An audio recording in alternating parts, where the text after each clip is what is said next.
listening to the Indie 500 podcast, where each week we break down a different album from the Enemy Top 500 Albums list. However, if you're hearing this episode, you're in store for one of our pit stops, where we take a moment to further explore a musician, genre, or scene. Today, we are diving deeper into Krautrock after our review of New 75, at number 163 on the Enemy Top 500. Admittedly, this is a genre and scene that Freddie and I know very little about, but are eager to learn more. And to help us with that today, we've invited some special guests. Our first guest is Kyle Reiff from Reiffenvatter Press. Kyle, thanks so much for joining us and guiding us through a much larger world of Kraut Rock. Why don't you tell the listeners about yourself? Sure. Yeah. Hey, Helio. Thanks for including me. Noise 75 is one of my favorite records of all time. It's just, super big pleasure of mine to be able to talk about Noi and the wider Krautrock scene. I've been collecting Krautrock memorabilia for a couple decades now. I discovered Krautrock in high school 20 years ago. I'm about to turn 40 in April. I Welcome to the discovered club. Yeah. Yeah, yeah. I discovered the genre through a festival called Near Fest that they do in Bethlehem, PA. In 2003, I guess I was in senior year. The promoters of that festival had gotten the band Kron to fly over. It was only their second US show ever. And I just fell down the Krautrock rabbit hole at that time. I started out mostly like collecting records. And like we had talked about a little bit before this, that Krautrock is a super unappreciated genre now, but even back then it was even more so. And in the early 2000s, a lot of krautrock bands hadn't really gone through their like vinyl reissue campaigns. So like Noi, for example, they had just reissued the first three records in 2001. So at the time, like trying to collect those records without like the aid of Discogs or finding anything like that was really difficult, especially Oh, finding yeah. authentic copies. Because they were like there were lots of companies trying to produce, bootleg versions of them. So we probably have like a half dozen bootleg copies from the early 90s, 2000s, stuff like that.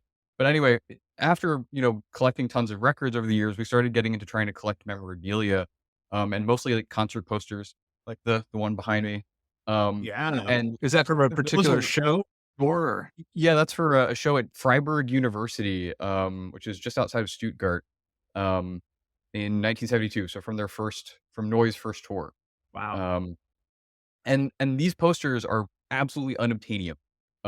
Like, they just don't exist because the bands weren't super appreciated in their time, and people just weren't holding on to the ephemera. Like, you start to see bands like Kraftwerk getting a little bit more, like, people start collecting the records around, like, the Man Machine era, but anything before that is pretty rare. And we were looking up, like there's a Noi poster that's really similar to this, that is for, like, just promoting the first record, and if you look for one on sale now, if you were to, like, Google it or eBay or whatever, there's only one available, at a place called Boo Hooray in New York, and it's a $4,000 poster. That's how rare they are in Wow. general, and, so we were like, there have to be krautrock fans out there that want these posters Yeah. um, that don't wanna pay $4,000. So, my wife and I kind of started looking up and authenticating posters and trying to make reprints of them. And through that process of kind of like scouring books, trying to confirm like whether a poster was real, what tour it was used for, and all that kind of stuff, we learned a ton about the genre and about various bands and stuff like that. So I guess that's where my expertise comes from. That's amazing. So you have a web shop or eBay store? How do you guys facilitate that? We do it through Bandcamp. Like it just like the easiest way and cheapest way to get stuff out there, and also there's so many bootlegs that are, like, available of some of these tours at the time, so I felt like it would be really cool to, like, share a Noi poster from 1972 with, like, a Noi bootleg from the same period of time. Every poster comes with obviously not official, it's not an official bootleg, it's some, pan-recorded bootleg from the '70s, that's associated with that tour. So, we do a reprint of this, that you can get with 1972. Uh, it's actually not a concert. It's from an audition for the bass player Eberhard Kronemann, who was going to tour with them at the time. It's like a recording of their audition, and then the can poster that we have that comes with a bootleg of like a 1973 show with Oh, wow. Mamoru Suzuki right before he left. Okay, yeah, I'm checking out the Bandcamp after we're done talking because that sounds right up my alley. Nice.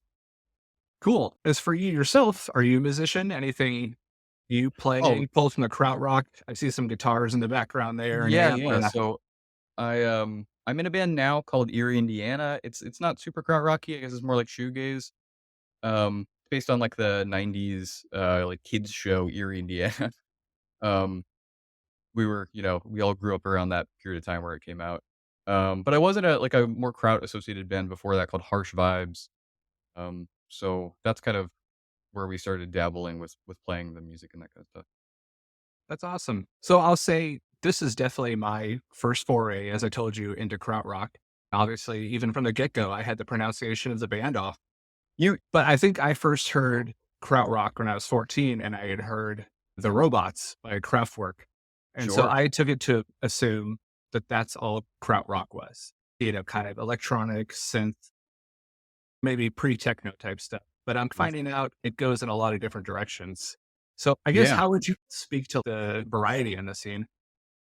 Sure, yeah, I guess there's 2 ways you can look at it, right? There's, like, the Krautrock purist guys who believe that it only represents the German bands from the late '60s to late '70s that more or less were associated with, like, the German student protests of the late '60s. So you have a lot of bands that were part of, like, that political movement at the time, um, and they were really into, like, hyper leftist politics. They were starting their own communes, so bands like Amen Duel 2, Guru Guru, Kron, they actually had, like, self-sustaining communes, like, in different rural parts of Germany, Wow. and that's kind of, like, the roots of the Krautrock movement in general. Now, they weren't calling it Krautrock, they just called themselves, like, underground rock, and if you see, like, the posters from back in the day, like, they're kind of advertised as just rock music or whatever, or, like, rock concerts. Um, like, later down the line, once they started incorporating a little more electronic elements, they'd call them electro rock concerts. You'll see that with, like, Harmonia posters and stuff like that. Um, but the purists, it doesn't really matter how there's no, like, sonic touch point to Krautrock for those folks. It's part of that scene. They existed in Germany. They were related to the student protest movement. They're rock adjacent in terms of Sure. musicality, but there are bands that kind of veer off that path that are still considered krautrock because of their affiliation with, like, the political movement. So, like, there's a band called Flo de Cologne who's, like, hyper political, but is straight up, like, theater music. Hmm. It's, like, kind of Rent-ish mixed with Frank Zappa. Oh, wow. Um, but anybody who's, like, into krautrock would say that Flo de Cologne is part of that group. Um, Okay. Now there's a second way to look at it, which is like krautrock as a music genre with sonic touch points, um, and like something it has to have like a driving motoric beat, electronic elements mixed around with like psychedelic rock. The composition should be like minimalist or experimental. Repetition, drone are kind of touch points of krautrock, and then like an improvisational element. Um, so for folks that kind of see it as like sonic touch points, it expands beyond just Germany, right? There are bands like Stereolab and Kosmischer Läufer and Manami Deutsch who all have those sonic touch points that people call krautrock. I mean, Stereolab's been called krautrock for years. The Smile, the new Tom York band, has a lot of those touch points. Um, so I think you can there's room for both interpretations. I think you could say like Kosmischer Läufer and, you know, Flo de Cologne are both krautrock, but, you'll run into guys my wife and I went to Dusseldorf, like, this past December, and we were, you know, record hunting. There's a great shop in Dusseldorf called Minty Vinyl, where they have some of the old posters from Cluster and groups like that, Fun. um, and we ran into a guy there that I think we were asking if the guy if he had a Manami Deutsch record, and he was like, "Oh, that's not krautrock." And people were like, "Oh, oh, okay." Like Yeah. A little bit of gatekeeping on the genre labels and stuff at yeah, times. yeah. Yeah. It happens, the further we all get into it. I know with metal for us, that's definitely like oh, that's this. That's not black metal. This is death metal or Swedish death metal. And Oh, it gets sure. it's so convoluted. Yeah. Well, cool. So I guess as far as a jumping in point, we went over this album, 75. Sure. And if you were to say to somebody like, hey, man, I think you'd really dig Krautrock, where would you jump in? Yeah, that's a good question. I mean, I think, like, the most aesthetically pleasing album that you can immediately, like, just, like, get is probably Noi 1. I think 75 is good. It's, like, a great all-around record. There's, like, the ambient aspect to the first side, and then there's, like, the proto-punk stuff on the B side. Um, but I think if you wanted to, like, distill Krautrock down to, like, one song that kind of covers all the bases, it's probably Halo Gallo, the first song off of Noi 1. And actually, like, there's a great interview with Tom York, from, like, 1998. He's on Australian radio, and they're asking him, like, "What were your, biggest inspirations for OK Computer in Mm. 1998?" And his, like, 4th pick is Noi 1. He pronounces it wrong too. He says Noia in the interview. So nobody ever corrected Tom York. Tomato, tomato, I guess. Yeah, yeah. And, uh and he says that too. He said, like, their entire tour for OK Computer through Europe, they were listening to, like, Halo Gallo on repeat. And I think that's a great touch point. It's got, like, it has the motoric beat. Klaus Dinger is playing it. He's, like, the people consider him the innovator of that beat. Um, and it's got, like, the really cool guitar playing. There's some of, like, the manipulation of the guitar as well. There's part of the reason why Noi didn't tour that much, like, especially after the first record, was because they didn't know how to recreate the record. Um, Connie Plank had taken a bunch of, like, solo pieces of Michael Rother playing guitar and then reversed them over the track. Oh, So wow. there's all this, like, reverse guitar over it, which they didn't know how to recreate. There weren't, like, reverse delay pedals Right. that were, like, available at that time. Um, Loopers and all those things. Yeah. yeah. So it's, yeah, I'd say that's probably one that, like, if you'd never heard Krautrock before and you just wanted to, like, "What is this?" Yeah, Neue One, Hallo Gallo, that's the track. After I listened to the album for the first time, I did put that one on, and it was just kind of, okay, I'm feeling this now. And it definitely got me hooked a lot more. So, Krautrock, you mentioned they didn't call themselves. I was listening to an album the other day, and I noticed track one, Krautrock. So, Also, chicken or the Faust. egg? Or Faust, Faust, that's the one, Yeah. my bad. Still learning, right? So Faust 4, yeah, track 1, Krautrock. Was this kind of like their response to being labeled that and then writing a song, or is it more of like, "Hey, that's actually a fitting name for the genre on that song?" No, yeah, that was definitely them, like, kind of pushing back against that. So, like, the bands from Germany at that time, like, yeah, there were all kinds of labels, right? Like, they weren't just called Krautrock, like, there were Melody Maker was testing out all kinds of labels, like, in the early '70s. They started out with Deutschrock, Teutonic Rock, Uber Rock was something they threw out there, Gotterdammer Rock. Um, one of the labels that has kind of stuck is called Kosmisch, which stands for it means cosmic in German. But it's kind of that's turned into its own, like, subgenre of, like, more electronic ambient stuff, like, the people Tangerine Dream is considered Okay. Kosmisch. Um, there are people that are really opposed to kind of like the slurry aspect of Krautrock that just call all of the stuff Kosmisch now because of kind of like the association with post-war Germany kind of thing. But yeah, Faust was definitely like that was them being like, yeah, that you want Krautrock, here's some Krautrock. Um, but it definitely like it just caught on for whatever reason. John Peel started using it when he was referencing some of the bands that were coming out of his radio show. And after that, it just kind of stuck. Uh, Um, Big and enough like audience there to make it stick, yeah. and really like any interview you see with anybody about the genre or any of the bands from there, like Klaus Dinger, Michael Rother from Noi, both hate it. There's an interview from 2000 with Uncut Magazine where they're asking them about the genre name, and they're both like, "It's stupid. We never thought we were Krautrock. Like we never thought that there was." And they really didn't think there were sonic connections between the bands at that time. They all thought they were all pretty unique. And I can see that from Dinger's perspective. I mean, like, if you listen to the first Noi record, it's there's like straight up well, the second song, like Sonder I forget how it goes, Sondergombot or whatever. It's just like cymbal noises for 4 minutes straight. Right. You know, it's like they were doing some pretty out there stuff that was really psychedelic in like a non-musical way. And there were other bands doing that too, like um Cluster, with a K, not with a C.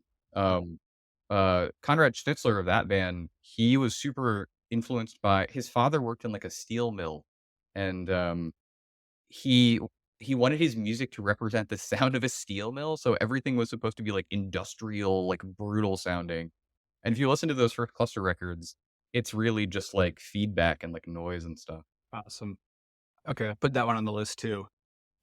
A lot of influences. I think you mentioned the protest type music going on early. Mhm. What are some of like the musical influences that kind of inform these bands? Is it like a John Gage type thing, or where are we coming Weirdly, from?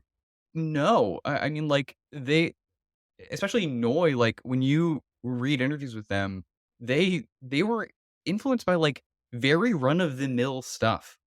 Um, like, Dinger and Rother both say numerous times that they're into, like, the Beatles and the Stones, Nice. which seems very surprising considering kind of, like, how out there some of their music got. Um, they were both really into the Velvet Underground, the Kinks. You can see the Velvet Underground being a big Definitely. influence on that, like, especially the drone aspect.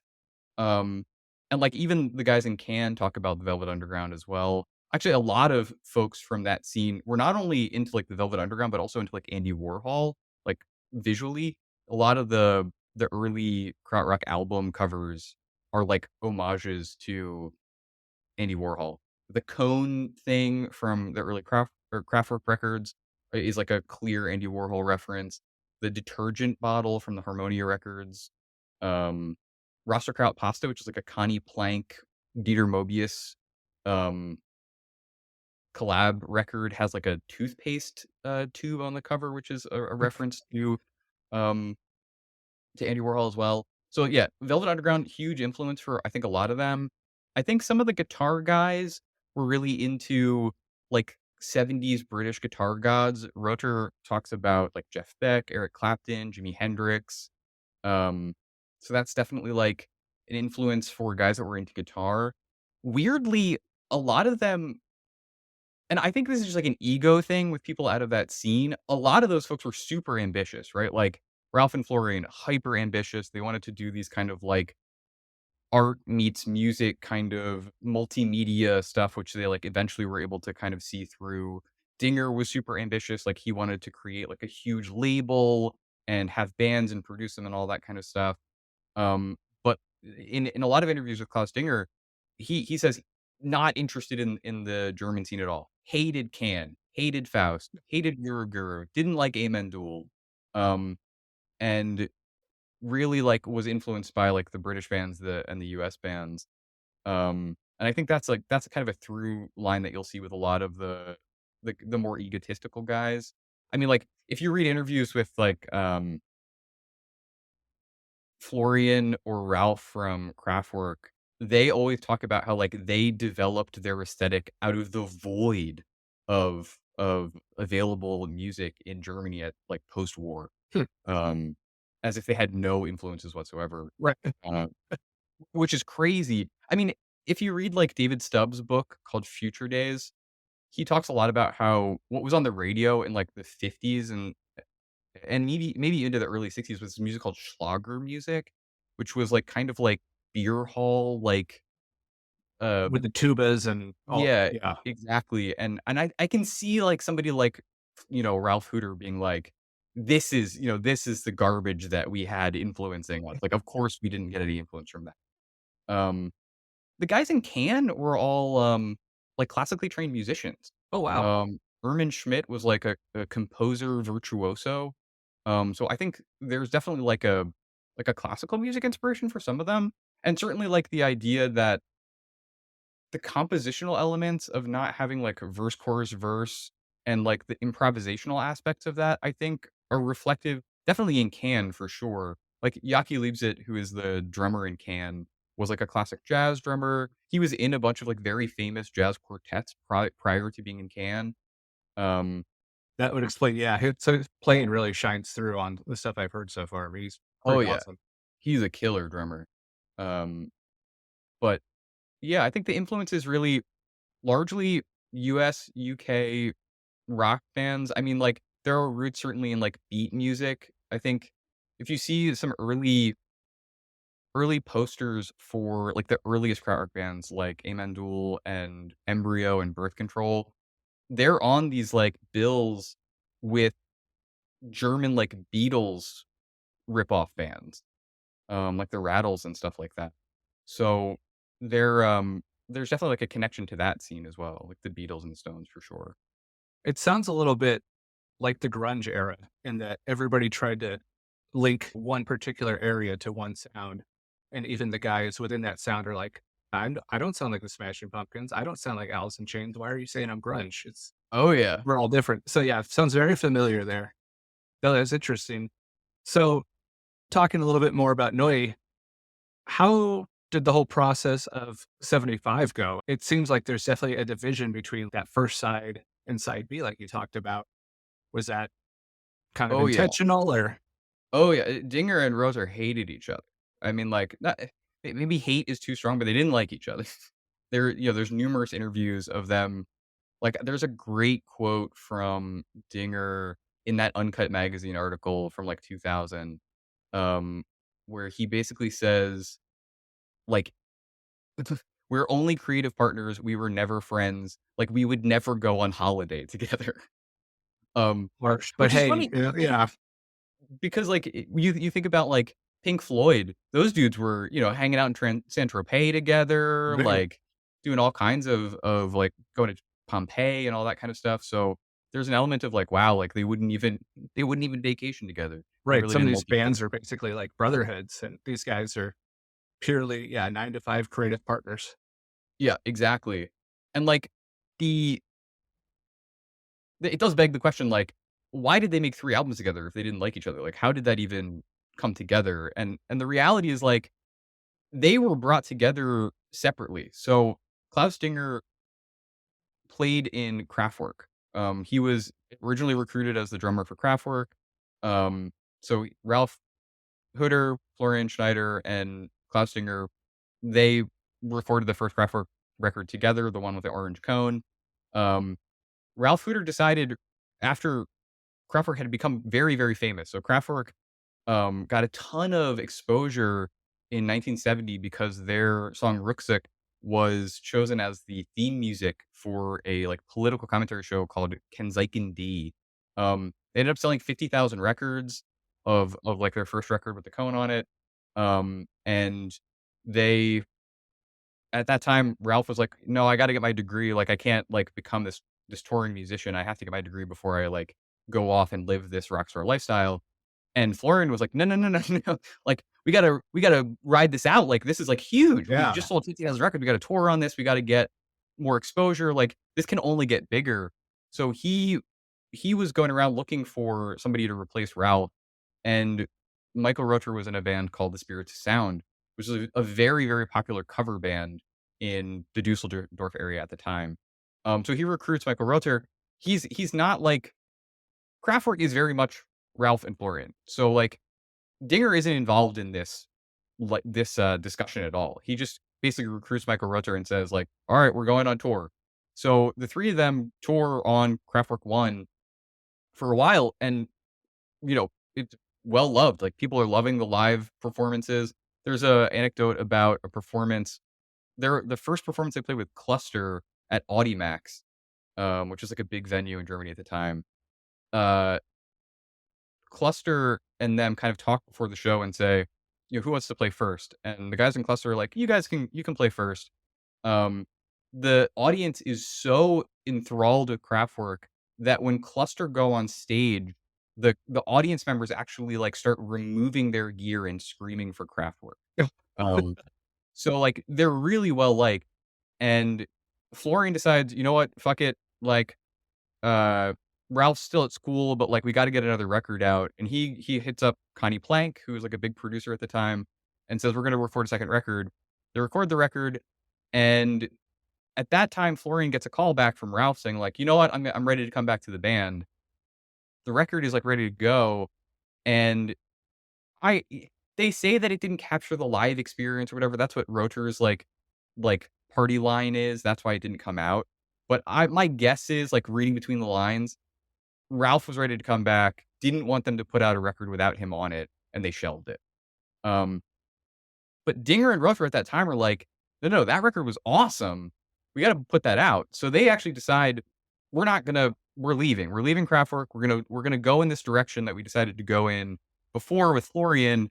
And they book the same studio. They book with Connie Plank. They record Noi One, and Noi One does amazing. It sells 30,000 records.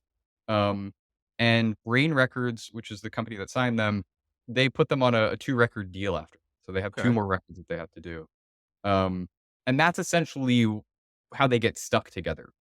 Um, they're they're on this record contract with Brain, and they do Noi too.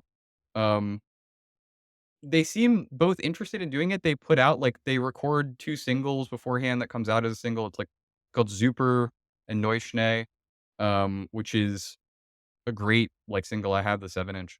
Um, and they go to record the rest of the album, but they run out of money. Like Brain refuses to give them more money to record it. The whole B side is Klaus Dinger says that it's his interpretation of Marcel Duchamp's Ready Made uh, thing. I don't know if you know Marcel Duchamp. He basically did these found objects as art. So he has uh, a urinal that he named the Fountain. And he has another funny piece that's like a bicycle wheel that's screwed into a bar stool, just called bicycle wheel. Um, so his interpretation of that is taking the single, Neuschnee and Super, and just manipulating the speed of it with a record player. And they put that on the B side of the record. That's the whole B side of it is just manipulated versions of the same record. Needless to say, that record doesn't sell that well. It's not well loved. And they decide to kind of move on creatively. Klaus Dinger tries his hand at producing. He puts uh, he puts together a band called the Lilac Angels, um, which he prints 5,000 records of their debut album. That record bombs. He ends up going to bankruptcy over that, and he tries to do in order to promote that band, he had these 2 huge free concerts in Dusseldorf called the Dingerland concert. And he paid for everything himself, the stage, all the setup, all that kind of stuff. He claims that he lost around $125,000 um, on the promotion of this band and that kind of stuff. So he goes bankrupt, or Dingerland, the label, goes bankrupt. Um, at the same time, Mike Michael Rother really wants to tour with Noi, and the holdup is basically they can't reproduce the records because they can't play backwards guitar and they can't do all this stuff. And he hears about this band Cluster, and he's like, "I bet you these guys could figure out with their synthesizer stuff how to play some of this stuff." And he goes to visit them. They live way out in the boonies. They live at a place called Forst. Um, and they get along so well that he goes, "You know what? I don't wanna play with Klaus anymore. I'm gonna start a new band with them called Harmonia." Okay, And there they it write is. the record, go on a tour, and, that record bombs too. So he spends a ton of money on that. He's quoted as saying, that was a financial disaster for him and the guys from Cluster. Um, the record is reviewed really well. It's, critically acclaimed, but nobody goes to the shows, nobody buys the record. So when it comes for them to fulfill the contract for the 3rd Noi record, they're both like, "Let's do it. We need the money." Um, but personally, they've kind of diverged in their creative history. Rotor wants to go more in the direction that he was going with Harmonia, which is kind of this hyper melodic, synthesizer driven kind of thing, which you get on the first side of the record. And Dinger, he's just gone through bankruptcy. He's really pissed off at the music industry at large for not liking Lilac Angel. He's he's also been broken up with his girlfriend. His girlfriend Anita is a Swedish woman who decides to move to Norway with her family, which is the opening line of Hero, which is "Back to Norway." That's he's singing about her going back to Norway, being broken up. Okay.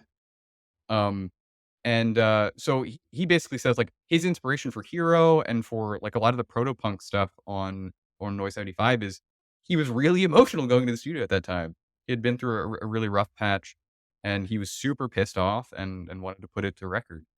Tough you had to go through that. The proof's in the pudding. It definitely came out pretty dang good. Yeah, yeah.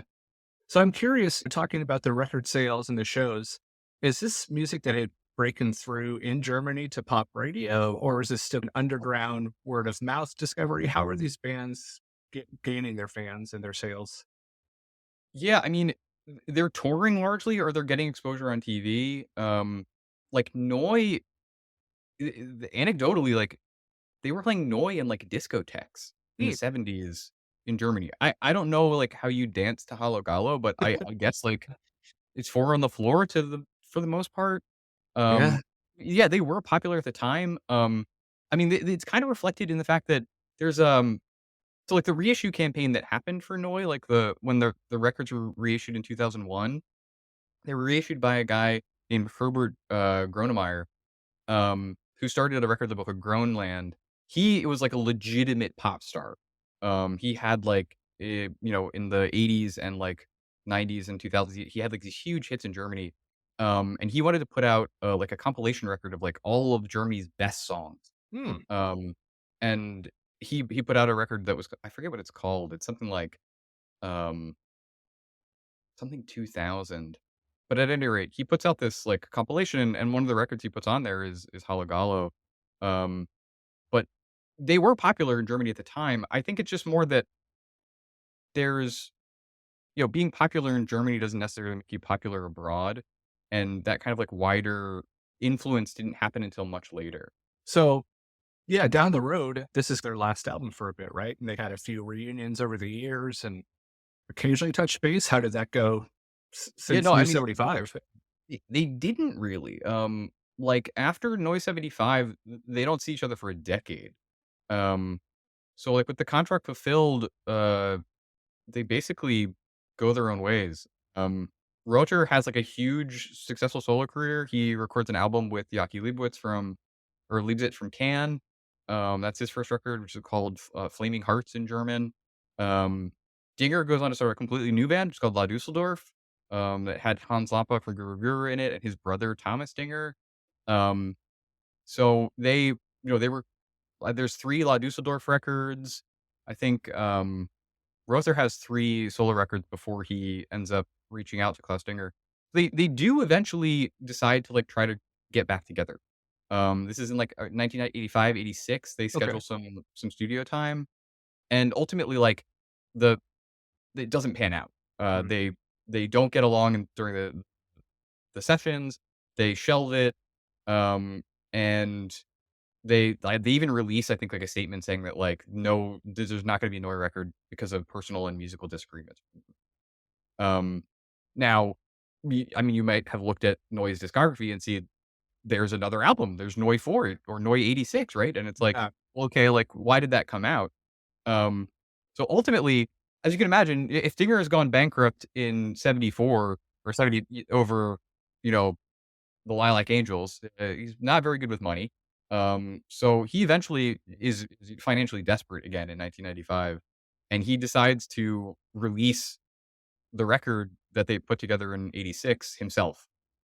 He is living in Japan at the time. He's rekindled a relationship with a Japanese woman named Miki Yui, who eventually is his widow when he dies in 2008. Um, and in Japan, you can do some of these kind of like one-sided, uh, releases even if you don't have, the rights to do so. So he connects with a label called Captain Trip, and he puts out Noi 4. And, yeah, some morning in October in 1995, Rother gets a call from some friend of his saying like, "Congratulations, the new record's out. I'm so glad to hear you buried the hatchet with Klaus. I know you guys have been really, acrimonious for the last, 20 years, but I'm really happy for you." And he, casually thanks the person on the phone and immediately calls Klaus, Yeah. "The hell?"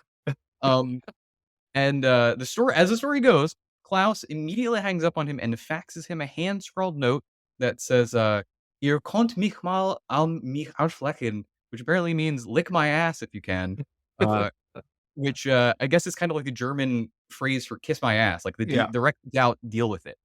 Um, Wow. and, that is actually weirdly and hilariously, that is the name of his memoir, is, "Lick My Ass If You Can." Um, it How was released perfect. Yeah. posthumously, so it's unclear whether he, like, told Miki Yui that he wanted it to be called that or whether she just thought that was funny. Um, but, it comes with a poster that is like a hand-scrawled thing that says, "Lick my ass if you can." which I'm assuming Dinger made as kind of like a a memorial of what happened. But yeah, needless to say, after that, they did not connect for another 10 years. And they did connect through Herbert Grönemeyer, who wanted to put out the record. He eventually got them to bury the hatchet. Um, Still hated each other.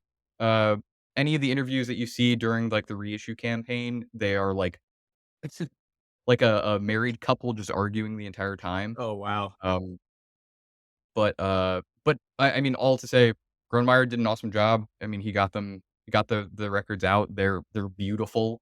They sound great. They're from the original tapes. Um, so hats off to Grönemeyer. No, that's impressive. I can't imagine being at that point where you hate this music so much you gotta put it out just because 'cause you're bankrupt. I Oh, yeah. gotta respect sending the fax, right after and just telling them, "Kiss my ass, no biggie." That That's what I'm gonna sorry, do. bud. Any Spinal Tap-ish stories you have about Krautrock bands that you've come across? I don't have any, like, this goes to 11, um, but there is a funny anecdote about Can. Mm, So they got together early on as, like, a so Ermin Schmidt had gotten a lot of work doing soundtracks for, like, movies and TV shows, and it had gotten to the point where he needed some other people to help him out.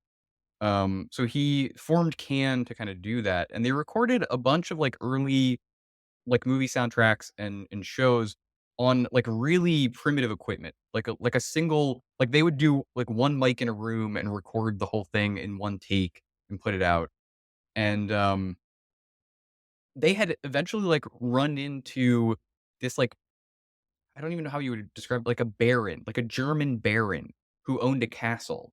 And he was like, "I love the music that you guys have done for these movies. I'd like to be like a I'd like to support you guys financially. I'd like you to move into my castle and I'll kind of finance you." So he gave them some sort of money and they bought a 2-track recorder, which meant that they could record, they could do overdubs basically if sure. they wanted to. So they, like, record their debut album, which is called, Monster Movie, um, and on the front cover of the original press, it says, "Recorded in a castle with better equipment," which is just, like, the most insane thing to put on there, but is weird, like, when you read it, you're like, "Oh, that's, like, a joke," like, "Of course, yeah, recorded in a castle with better equipment, sure, whatever," but, like, they were weirdly serious about that. Um, I don't know who came up with that, like, I've read the Can book, like, Ermin Schmidt's, like, memoir, and he doesn't really, like he doesn't get into who said it. Part of me thinks it was Mooney at the time, who was their original singer. He seems like the kind of person that might say that, but that's a very funny thing. I think that there's another story about another Can story from that book where, Can wasn't, like, super commercially popular until much later in their career. They did a kind of, like, disco-esque song called "I Want More." Um, they didn't think it was a single. Um, so they record this album, they send it to the label. The label loves the song "I Want More," and they press it as a single, and they release it, and it goes bananas. Like, not just in Germany, like, it goes bananas in the UK. Um, and they get a call from Top of the Pops, but after the record's been recorded, they have all gone on holiday. So, Mm, like, Holger Tsukai and Ermin Schmidt are, like, in Croatia or something, and some of the other guys are just, like, on vacation at home, but the lead guitar player, Michael Caroli, has gone to Africa.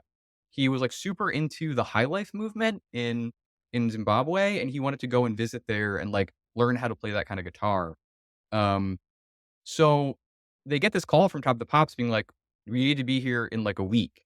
And they're desperately trying to find Karoli in Africa, and it's, like, the '70s, like, he doesn't have a phone. right. It's like, there's no way to contact him. So, they're like, "Ah, fuck it, like, we're not gonna find we're not gonna get Yeah. Karoli. We're just gonna do it without him." And if you see, there's film of them playing Top of the Pops with just, like, a random white guy with an afro playing guitar, Just who is somebody to fill clearly in, yeah. yeah, just somebody that filled in, and, that's just so crazy to me, like, the idea that you could have this, like, moment in the sun, and then not be able to take part in it. Karoli, for his part in the book, does not care. Is like, "Whatever, I had more fun in Africa than I would have had doing that." Okay, at least there's that. He's not Yeah. bitter about it, hopefully. Yeah. Yeah. And then weirdly, they didn't really capitalize on that either. They got invited to do just the weirdest stuff happens to people in these krautrock bands. They got invited to do a bunch of festivals over there, and they were friends with a UK band. I forget what it is now. It's in the book. They asked him to help them move, and he was moving the guy's washing machine. Hurt his hand, had to cancel the festival dates. So That's just what you get for helping out. Yeah, exactly. yep, Gotta protect the assets. true, And right? yeah, before we wrap up, but you've Mhm. got some cool posters going on there. If you had to say, "This is my favorite piece of Krautrock memorabilia I've collected over the years," what would you put your stamp on? My favorite piece that Brown and I have got, my wife and I, we have a a tour poster for the Autobahn tour, for Kraftwerk from 1975. Um, it's it's a really iconic piece. It's like the cover art from Autobahn, but it's like it's bigger, so you can really see the painting. The cover art was a painting by Emil Schultz, who was like an early collaborator of theirs. It's done in like a really kind of almost like museum like art exhibit style, so it kind of uses Helvetica text at the top, and it's got the art in the middle, and then it has it says like Autobahn at the bottom. Um, it's cool for a couple of reasons. One, it was for a tour that got canceled. Oh, So Autobahn was hugely popular in America. So when they put the record out, it like went to number one in the States. And they did a huge tour of America, like 50 dates or something like that. From America, they went to the UK, they did a big UK tour, and then, they were supposed to do a big tour of Germany, but by that time, Germany, it had fallen off the charts, nobody was interested, they they couldn't sell the tickets, and they just canceled the tour. oh, wow. Um, and so that is from a date that didn't happen, so it was a canceled tour. Supposedly, those posters are super rare. I've seen a couple of them.